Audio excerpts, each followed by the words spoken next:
Salam bapak-bapak dan ibu-ibu semua. Halo. Bagaimana kabarnya? Rumahnya enggak bocor, enggak basah kemarin? Bagaimana kentingnya? Aman? Puji Tuhan kalau aman. Kalau di pasar baru atau stand baru yang ada di selatan Koramil, itu atapnya mabur ke kuburan. Ya, betapa susahnya, kasurnya basah, dagangannya basah, ya. Yang repot saya akan mempersiapkan khotbah, listriknya mati, ya. Mau saya batalkan gimana? Tidak pantas, diteruskan kayaknya. Apa itu? Persiapannya listriknya mati, terpaksa saya menggunakan senter. Ya, saya senter sedikit. Bapak-bapak dan ibu yang dikasih Tuhan, tanamannya sudah bagus ya, lomboknya, cabenya, ya puji Tuhan.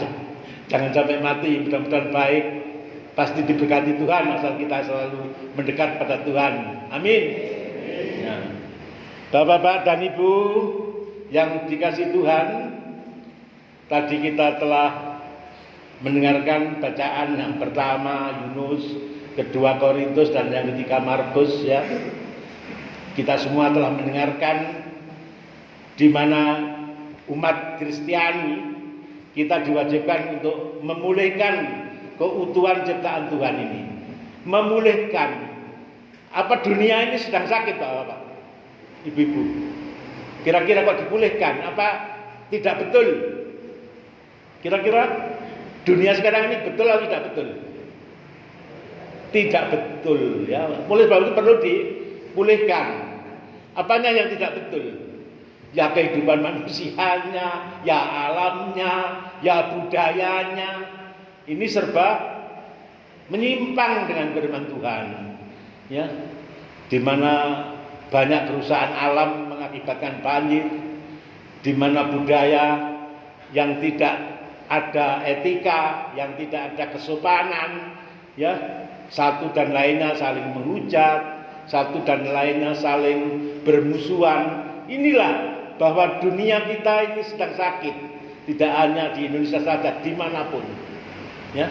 Bapak-bapak dan ibu-ibu yang dikasih Tuhan, untuk itulah kita diwajibkan untuk merawat, memberi contoh, kita hidup bersederhana, ya. Hidup yang sederhana untuk memulihkan ciptaan Tuhan ini.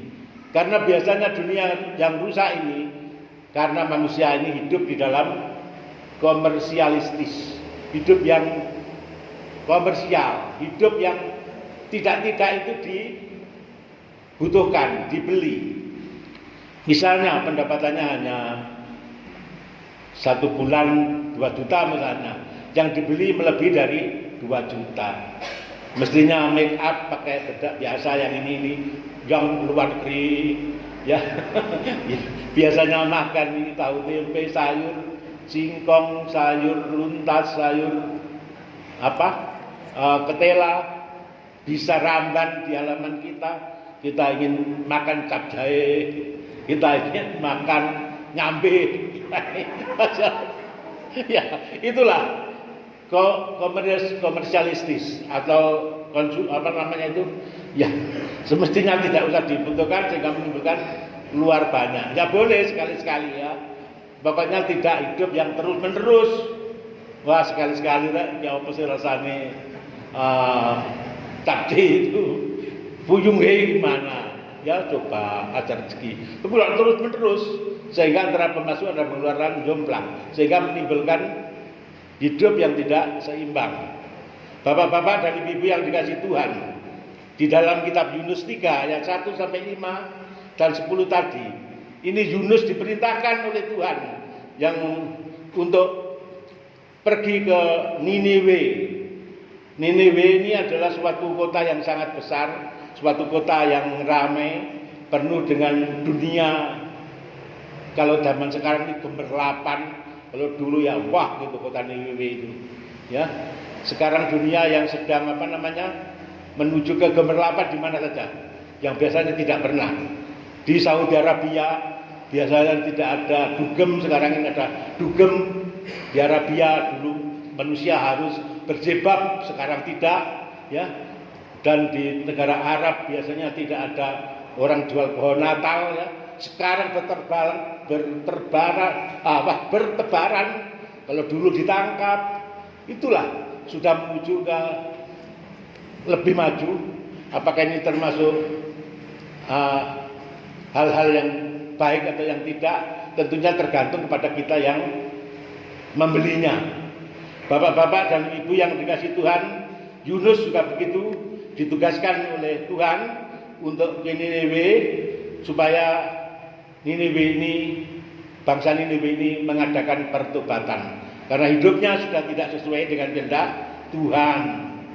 Perjalanannya saja 3 hari di dalam keliling di Niniwe ini. Di situ banyak kejahatan, banyak kriminal, banyak konsumerisme, ya, yaitu kebutuhan tadi yang tidak dibeli, ya. Saya sendiri ya begitu sering dengan adanya online itu, wah tertarik beli, akhirnya nggak cocok, ya, tidak sesuai dengan harapan, tidak bisa dipakai. Saya beli untuk pasang gigi, dengan alatnya kok kelihatannya mudah, saya terapkan malah tidak bisa, mulutnya tidak bisa mangap, katil. Wah, saya buang itu. Wah, dengan reklamenya ditaruh gini-gini bagus, ya. Taunya orang mana itu Gelaga itu dipasang gigi saya, ya. Sekarang sudah boleh tertawa. Ini habis gara-gara makan balungan, makan salak isinya kena copot. Ya, ini akhirnya di situ murah, cuma 151 dan enak sekarang. Nah, itu jadi tidak usah repot-repot, tidak konsumeristis ini, termasuk kebutuhan pokok. Kalau giginya ompong itu loh, nggak bisa makan, repot. Ya, oleh sebab itu saya panggilkan, saya diberitahu Bu R, Pak Pri itu loh orang Gelaga, satu RT situ semua orang Gelaga. Ya bagus, ya, dipasang, tidak ada setengah jam selesai. Ya, 150, 7 gigi 1,50 juta. Nah, murah. Sebab adik saya bilang, masuk endang itu pasang gigi sekarang satu itu 15 juta. Nah, 7 itu seolah mobil baru, mobil baik. Sudah itu di Surabaya dokter gigi, ya. Bapak-bapak dan ibu-ibu, kalau tidak memperhitungkan keuangan kita, ini termasuk konsumerisme, ya. Jangan sampai masuk ke konsumerisme. Kita sesuaikan dengan keadaan yang ada. Bapak-bapak dan ibu-ibu, pembangunan sekarang juga menimbulkan adanya kerusakan alam, menimbulkan kejahatan yang besar dan sebagainya. Bapak-bapak dan ibu tidak akan lepas di mana ada pembangunan, di situ pun juga ada kerusakan, apakah itu kerusakan alam ataupun itu kerusakan manusia dan sebagainya. Sebagaimana Yunus tadi untuk mengadakan pertobatan yang ada di bangsa Niniwe, bertobatlah, jangan hidup serakah, jangan hidup konsumerisme, jangan hidup poya-poya. Di situ diingatkan. Bapak-bapak juga di dalam 1 Korintus 7 ayat 29 yang 31, di mana Rasul Paulus ini memperingatkan kepada jemaatnya agar ada kesatuan langkah. Diperingatkan. Begitu pula kalau di sini jemaat kita hendaknya ada kesatuan. Kesatuan dan persatuan ini sangat penting untuk kemajuan gereja, dan ini hasilnya sudah tampak. Walaupun dipimpin dengan generasi-generasi yang muda, menunjukkan hal-hal yang banyak yang positif. Ini perlu kita dukung. Jangan sampai kita ini gandoli, jangan sampai kita ini menyebabkan mereka menyesal, mereka sakit. Itulah perlu kita jaga bersama Antara satu dan lainnya saling dukung mendukung, bukan saling cela mencela. Bapak-bapak dan ibu-ibu yang dikasihi Tuhan, sebagaimana Rasul Paulus memperingatkan jemaatnya agar ada kesatuan, memelihara iman, agar betul-betul menurut firman Tuhan di dalam kehidupannya. Karena di situ bangsa-bangsa sudah banyak yang tidak berdasarkan iman, berdasarkan firman Tuhan. Bapak-bapak dan ibu, di mana Rasul Paulus juga menekankan adanya kesederhanaan supaya tidak serakah, hanya mementingkan kesenangan duniawi. Apakah kita hidup ada kesenangan duniawi tidak boleh? Harus dilepas semua keduniawian tidak. Kalau keduniawian dilepas, ya wis dolono barang-barang kabeh. Nah, ikut Yesus, ya.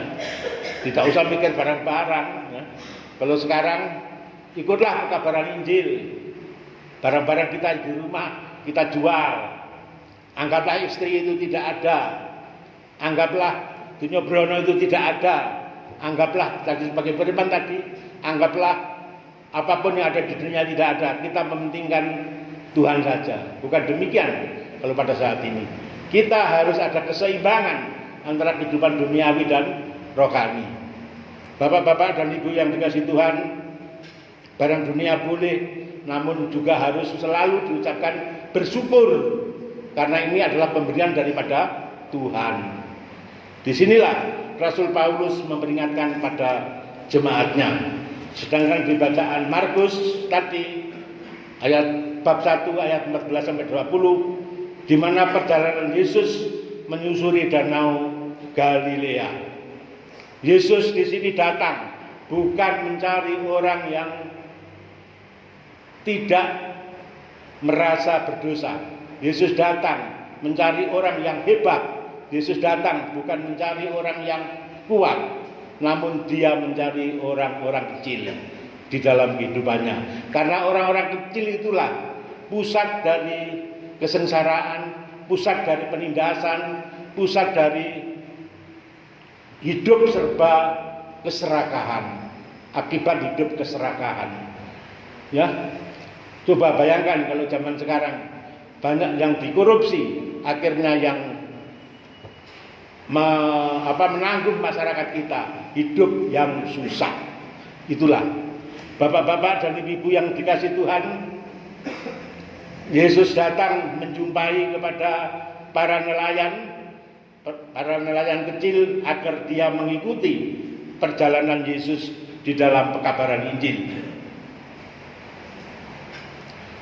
agar hidup yang ada di kota itu tidak begitu memengaruhi kepada manusia, ya, dan kita bisa hidup di dalam, dengan adanya hidup kemewahan itu kita bisa mengambil hikmat untuk bersyukur apa adanya, bukan kita ikut di dalam hidup yang kemewahan.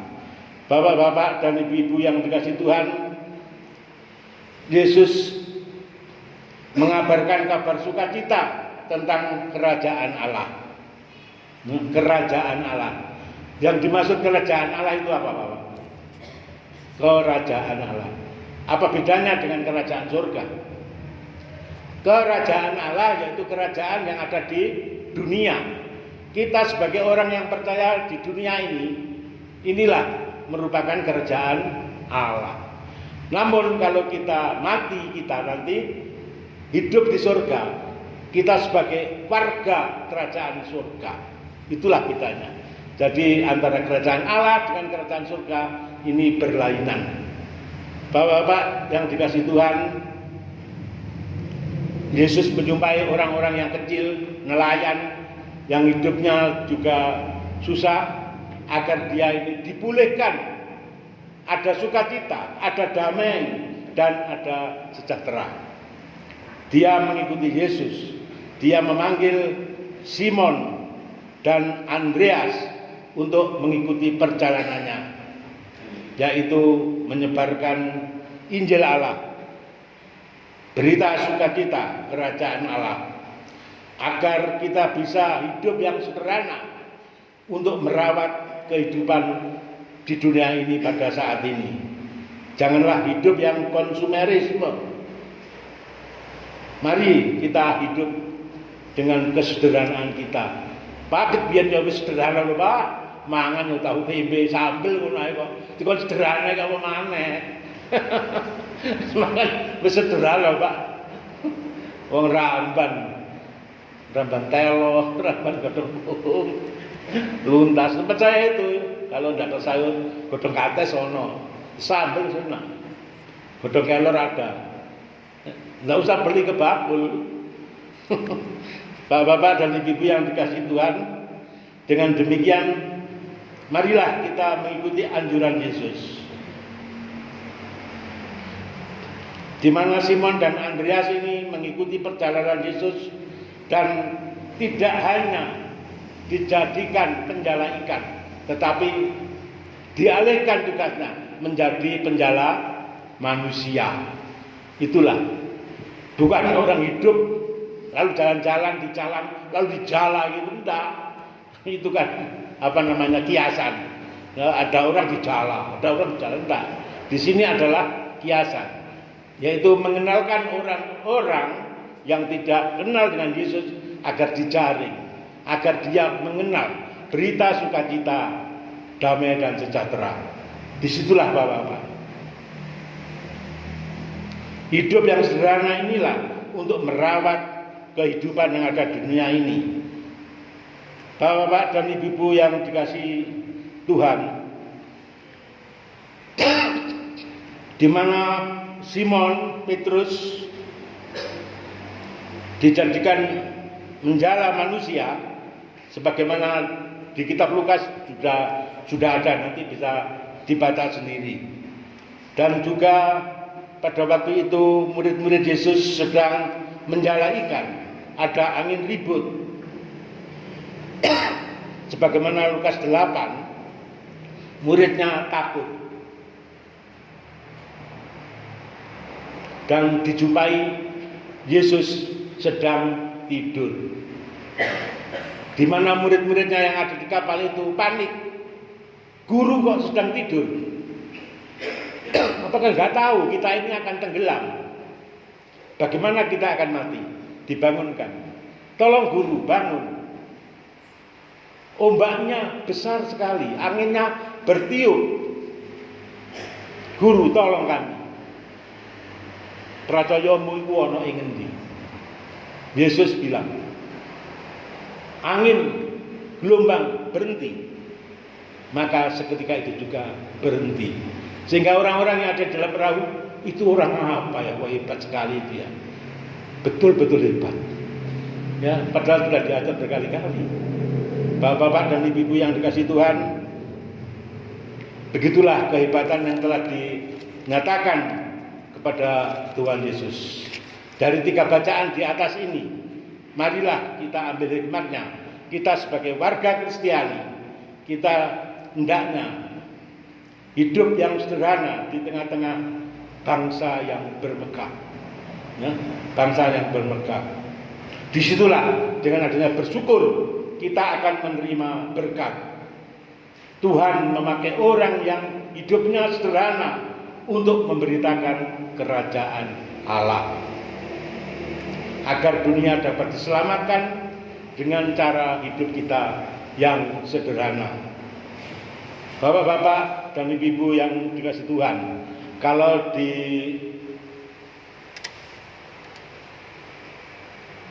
ambil untuk kehidupan pada saat ini apa hikmatnya? Sekarang kalau kita hidup sekarang yang ada di dunia ini, kita ambil sebagai contohnya dengan adanya HP. Dengan adanya HP yaitu suatu kemajuan teknologi, pola hidup serba mudah. Batas kota antara desa ini hampir pudar, tidak ada bedanya.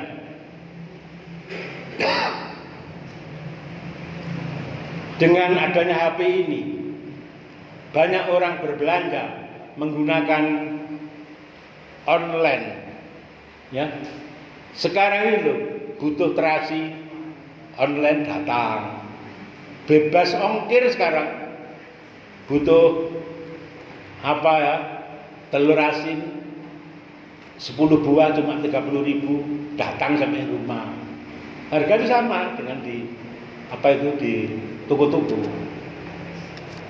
Kalau saya nuruti ini ya, wah habis, wah pensiunan, ya, ada lagi, wah alat masak gini, wah gitu, wah macam-macam.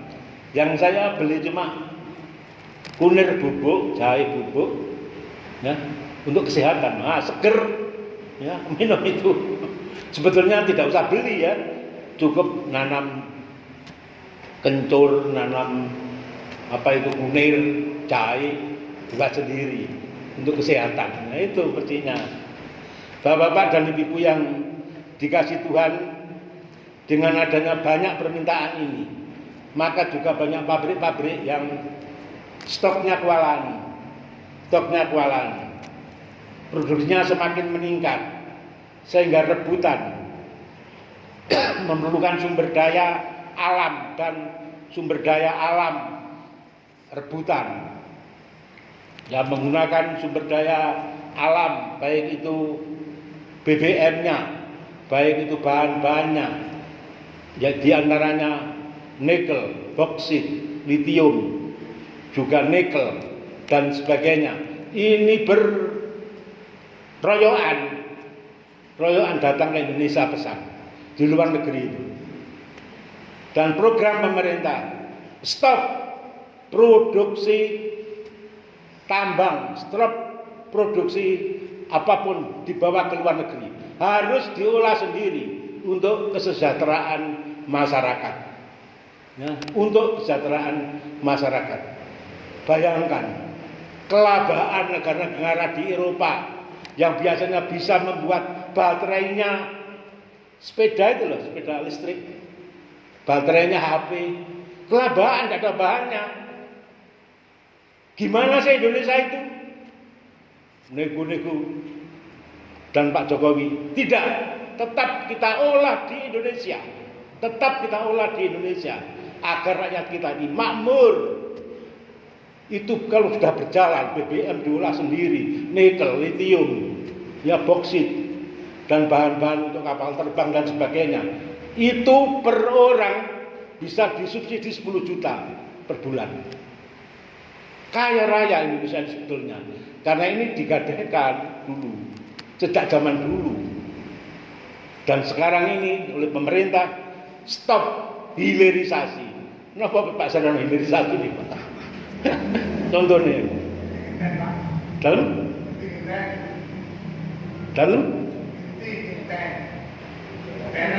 gentenan. Hilirisasi ini betul gentenan. Hilirisasi ini diolah sendiri, ya. Diolah sendiri. Umpamanya hilirisasi keluarga ini apa? Sampai kudu nggak ada program hilirisasi keluarga, kenapa? Sampai nggak ada kaspe, pun didol kaspe ini. Kaspe ini sampai olah dhisik. Didadekno sawut, didadekno keripik, didadekno itu. Hasilnya akan meningkat. Nek cemedol kaspe itu lebih padine. Ya, diolah. Dadi lemet, dadi apa itu? Katul dan sebagainya, ya. Dijual, dititipkan di warung-warung.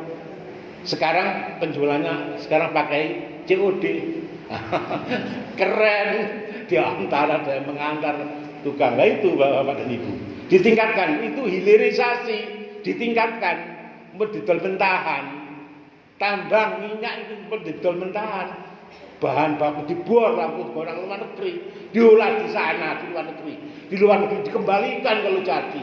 Itu sudah memerlukan banyak biaya, Bapak. Itu loh untuk menghidupi bangsa Indonesia itu loh. Cukup, gak perlu utang-utang, malah warganya bisa disubsidi yang besar. Itulah Bapak, perlunya hilirisasi sekarang. Itu yang bertegang teguh itu Pak Jokowi. Ya. Pak Jokowi mampu untuk berani dipenjara oleh Mahkamah Internasional. Berani. Oleh sebab itu diperlukan kepemimpinan yang tegas, diperlukan pemimpin yang berwibawa, dan diperlukan pemimpin yang betul-betul ikhlas dan berjuang untuk bangsa dan negara ini. Itulah hilirisasi. Itu satu sisi itu, belum yang lain. Bapak-bapak dan ibu-ibu yang dikasih Tuhan, marilah dengan sumber daya ini kita ikut serta menyukseskan program pemerintah, terutama hilirisasi keluarga, supaya perekonomian kita meningkat. Ya. Hilirisasi keluarga ya, nandur bayam, nandur kangkung, nandur apa itu, kenikir dan sebagainya. Jangan dijual untuk sayur-sayurannya, tapi diolah jadi botohan, jadi apa, lebih mempunyai nilai plus. Itu namanya hilirisasi. Ya. Mau nanggal-nanggal pengertian hilirisasi, mungkin definisinya tambah gak ngerti. Contoh-contoh mawon. Bukan hilirisasi itu gantian, mboten Pak. Soal pilpres terserah, milih ABC sedaya sae, mboten-mboten ingkang mboten sae. Bapak-bapak yang dikasih Tuhan, sebagaimana Yunus memperingatkan di Ninewe ini, agar kriminalitas, kejahatan dan sebagainya turun. Ya, marilah kita introspeksi pada diri kita sendiri, agar diri kita ini mampu untuk serta mengatasi dunia yang sedang krisis, dunia yang sedang rusak, yang perlu dipulihkan. Jangan kita ikut-ikut terjun langsung. Ya, misalnya perusahaan hutan, melo-melo. Marilah kita lihat kerusakan alam ini dengan kita menanam pohon-pohon. Ya, sekarang ini banyak sekali pohon-pohon yang cocok. Nah, saya dulu belum mengerti. Sekarang ini saya tanami pohon apa namanya, buah-buahan itu. Ya cocok ternyata. Ya jeruk, ya mangga yang bagus. Ya apa namanya, bulat-bulat coklat apa namanya, lengkeng. Ya. Di gereja ini kita tanami, kita hijaukan sekitar kita. Kalau tidak punya bibitnya ya pisang. Kalau minta bibit di rumah saya banyak pisang bibitnya ya. Kalau dulu saya minta pada warga, minta Pak Lurah Suruli, sekarang sudah banyak, silakan ambil bibit ke rumah saya. Itu kita hijaukan untuk memulihkan keadaan dunia ini yang sedang rusak, agar kita itu hidup segar. Bapak-bapak dan ibu-ibu yang dikasihi Tuhan, marilah sebagai umat Kristiani ini, sekali lagi kita memelihara kehidupan manusia sebagai ciptaan Tuhan, baik itu alam dan isinya. Jangan terseret ikut keserakahan dunia. Namun kita harus tetap bersyukur apapun yang telah kita dapat. Orang yang akan bersyukur setiap apapun yang kita dapat. Kita hidup ini tidak mongso, tidak serakah, tidak menjadikan efek yang negatif di dalam keluarga dan kehidupan. Mari kita mampu melihat kebutuhan dan berjuang memelihara ciptaan Tuhan dan segala isinya. Amin.